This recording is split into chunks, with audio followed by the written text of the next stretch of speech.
here we are out in Ross Park area. We were driving along, and sure enough, we came upon this TGI Fridays that I did a couple months ago now. I think it was like 2 months ago, I want to say.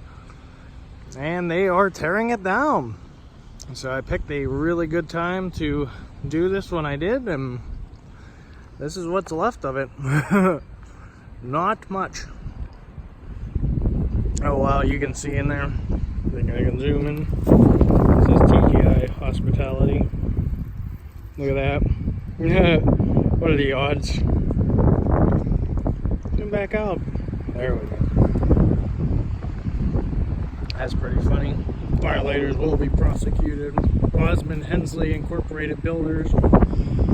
Atlas Rent-A-Fence. There's the trucks over there. Let's haul the stuff out. And there's what's left of TGI Fridays. Crazy.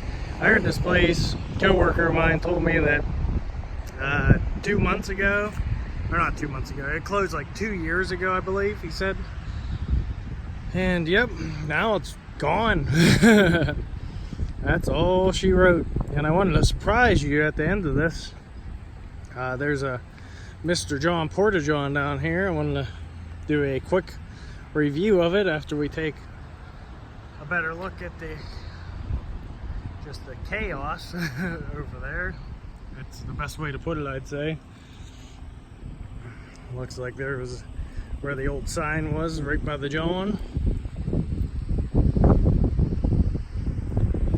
Cat. Carnage.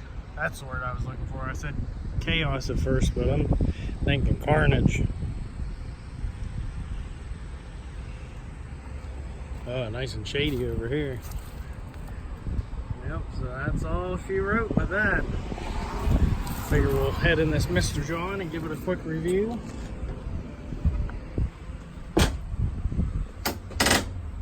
Oh, she's clean. For a Porta John, we are going to give that a 5 out of 5 abandoned, torn down TGI Fridays. It locks. It's clean. It doesn't stink. That's exactly what you want in a John. It's got the exhaust pipe. Seems pretty well sturdy and all that. Yep, sturdy. Oh, it's hot out. It's like 85 today. Comment below what temperature it is where you're at. Okay, goodbye.